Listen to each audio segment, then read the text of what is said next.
we've just come back from shopping and we came in the gate and I stopped to check on this little bay tree because it needed a good drink. So I'd stuck it in this little paddling pool I've made for my pots. And I noticed something in here wriggling around. It's like something out of a nightmare, but it's basically, it looks like a black thread, a really thin black cotton thread, but it's moving and constantly, but it's moving now as I'm speaking to you. We didn't have a clue what it was, and we're obviously a little bit worried, thinking it's some kind of parasite and that might affect the cats or us. So we quickly went and had a look, and what I could find out, I think that it is a horsehair worm. But let us know in the comments if you know any different. Apparently it's no problem for us, it's no problem for the cats. It's more the sort of thing that's going to infect a grasshopper or some invertebrate. So, yeah. Ooh. Let us know what you think. Something that's just absolutely blown my mind over the last year or two, I can't quite get my head around, is this willow. It's so healthy and it just looks absolutely amazing. And it's just growing so well. But what's really like astonishes me is that we didn't put any willow rods in the ground, or this is not coming from a tree or anything. This was literally just a couple of branches that I found on the ground in the woods that I laid down to put around the herb bed just to sort of frame it, and when we were putting the bark chippings in and everything. And look at it now. It's just, I mean, it's just incredible how nature and things just want to grow.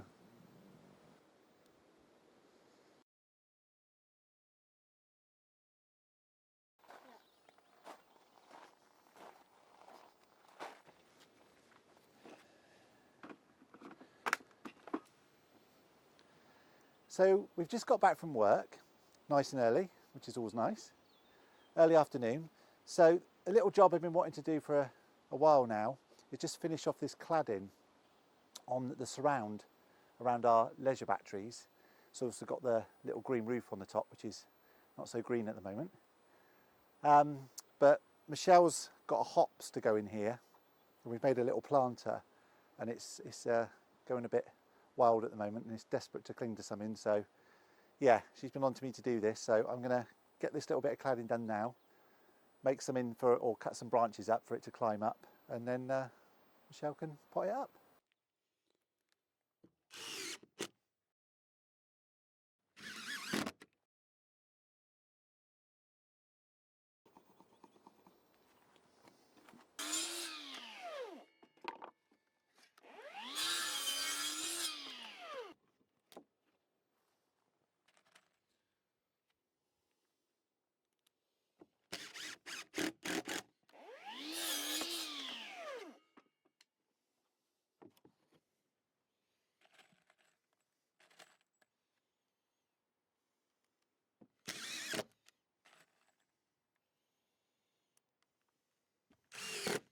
So Brendan's pretty much finished cladding all the wall now.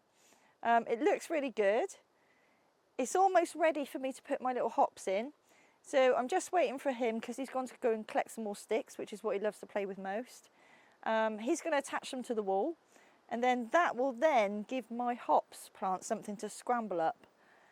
Because it's raring to go and I can't wait to get it in the ground.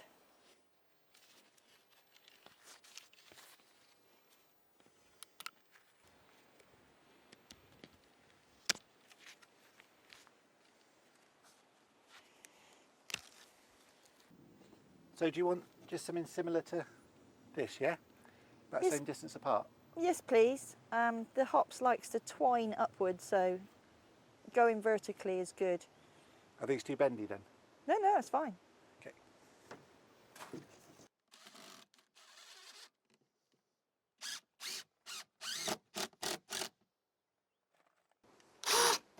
So it's okay to go off to the side? Yeah, of course, yeah. Of course, the good thing about this is I want to make some beer, so I'm going to need some hops.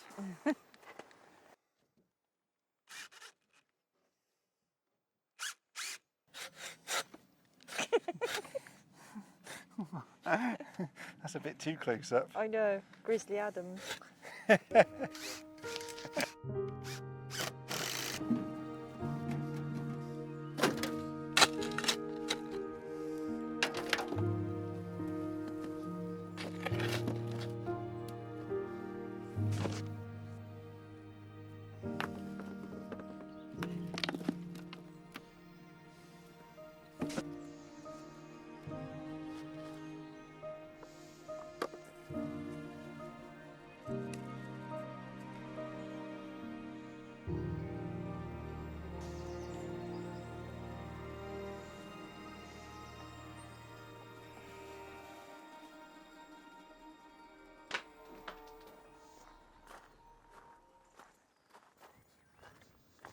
our daily life being off grid is charging our portable battery powered generators.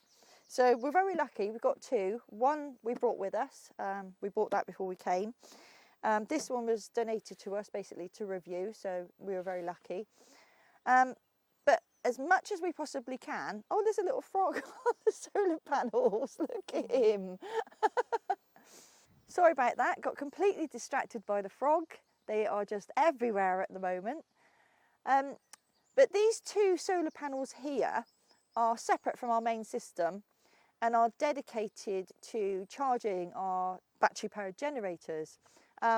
It's 400 watts in total, I believe. And this one was on charge yesterday, so this is full up. So I'm going to take this one away, I'm going to put this one on charge. So with that power going in, and it's a nice sunny day today, it should be charged in a couple of hours.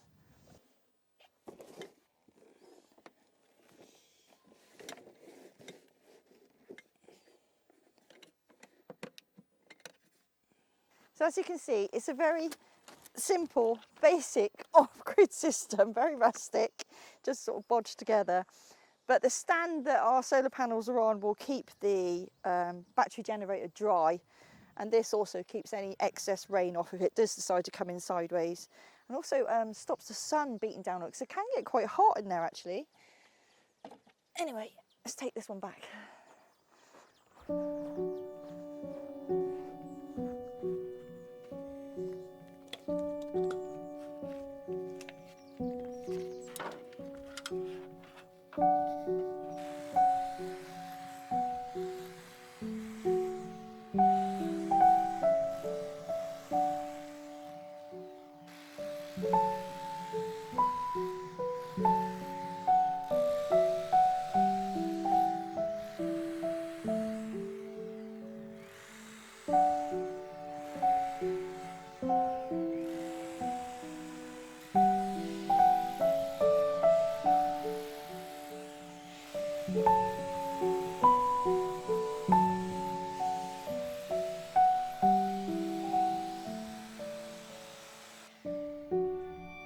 Just want to show you how thick this is in places. It's got to be 2 inches thick.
Ready?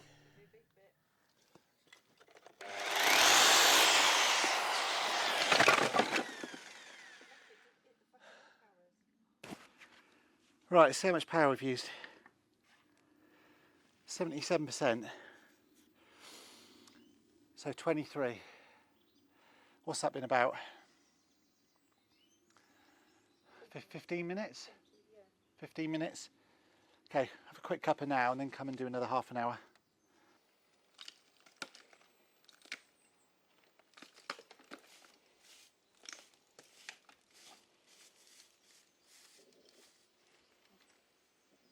One thing that I'm really happy about is that the cats have got their freedom here and they're perfectly safe.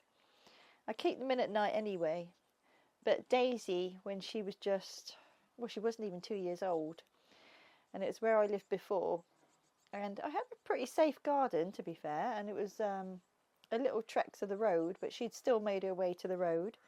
She got hit by a car, and as a result of that she lost her tail. So she wasn't born a Manx cat, which people often think. Her tail was actually amputated, and that's because she had a collision with this car, and it was a beautiful, glamorous tail. She had a proper glamour tail, but she didn't mind. She's not bothered, and she's just as gorgeous without it.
Right, I think that's enough for today. Fit in a kitchen at the moment, so I've got some heavy worktops to move tomorrow. I must remember to do this slowly but surely. Okay, that's a fair bit removed. Fair chunk removed, isn't it? It's the walls are incredible. You can feel the dampness. Yeah. I must say, I came out here the other day with a hammer and bolster. Is that what it's called, a bolster? Yeah. And I tried to chip some of this render off because I'm not very confident with the SDS drill. Yeah. So I thought, oh, I'll come and help, I'll come and do something. So I had to go with this hammer and bolster, and my goodness, it was so unsatisfying because I was getting these little tiny bits off, and I just thought, I'll leave it to you because I'm just not getting anywhere, and it's very frustrating. So this is hard going, it really is. But it's worth it. It's worth it. It's getting there now though, isn't it? Yeah. We just keep chipping away at it, so to speak. Oh, come here. What are you doing up here? What are you doing up on the roof? You're 70 years old. You shouldn't be climbing at your age. So I think what I'm going to do is, before I can take any more of the render off, I'm going to be taking it off right up to the porchway, is I'm going to have to take this section down above the window. It's completely crumbled on the inside. So because we're obviously going to have to put a new lintel in here, this is going to have to come down anyway. So I think this is the time to do it. So we're going to take this bit down, and then we'll be able to continue taking the render up to the porchway.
This is really going to help actually that we got this concrete surround, because obviously I got more or less the level where the lintel is going to be going.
Oh right, is that still? Why isn't that gone then? Is that literally just that little bit of concrete render holding all that up? Right, so that's going to go when I put the chisel in there.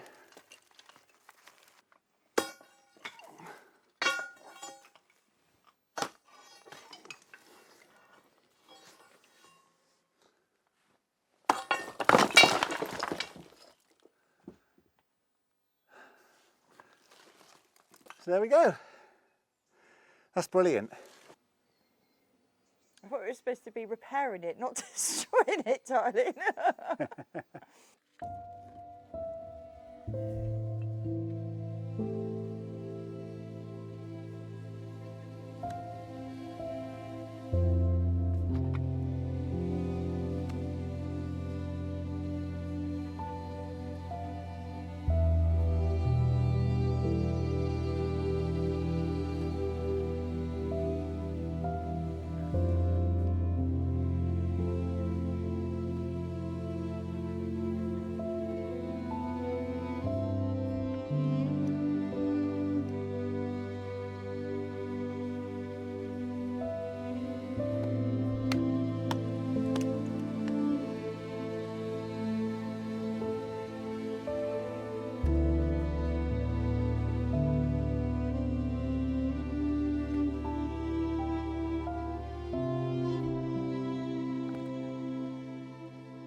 Over the past few years, there's been a lot of chatter about not mowing patches of your lawn, whether that's no mow May or no mow summer or various different guises it's come out in. But I just wanted to demonstrate, even leaving just a small area, exactly what can happen and what can pop up. So this is normally a mowed patch of grass next to our pond, and we've left it for several weeks. We leave lots of our land untouched, but we decided to leave this bit just to see what would pop up. And so just to demonstrate just this very small area, we have got so many different flowers that have popped up. So as well as the grasses, you've got daisies, buttercups, clovers, pink and white, and plantains, lots of plantains here. And it just goes to show that even if you can leave the tiniest patch of grass completely untouched just for even a short period of time, this is what can happen, and how much food and shelter that provides to all the pollinators that we're so passionate about looking after. And of course, we all know the benefit of pollinators for the food that we eat. But for us and anybody who's interested in nature whatsoever, bringing in the small creatures always brings in the creatures that are next up the food chain. So you'll have insects that will live in this kind of cover, and that will bring in the birds, and that in turn will bring in the birds of prey, for instance. Or you'll have mammals that will be able to hide in this cover, or frogs, in our case, lots of them. And that will then bring in predators of a different kind, for instance, the foxes, the pine martins, again, the birds of prey.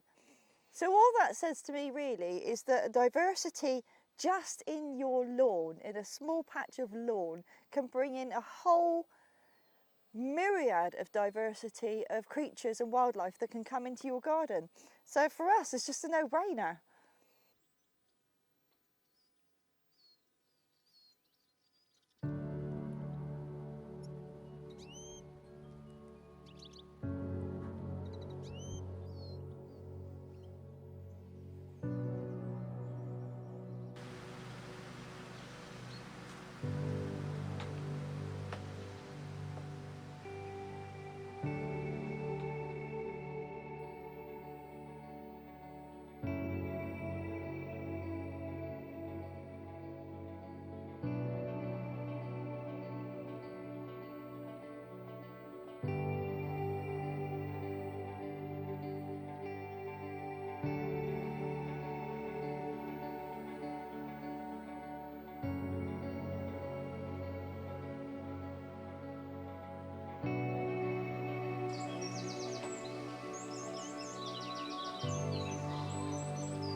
That should control it for a bit.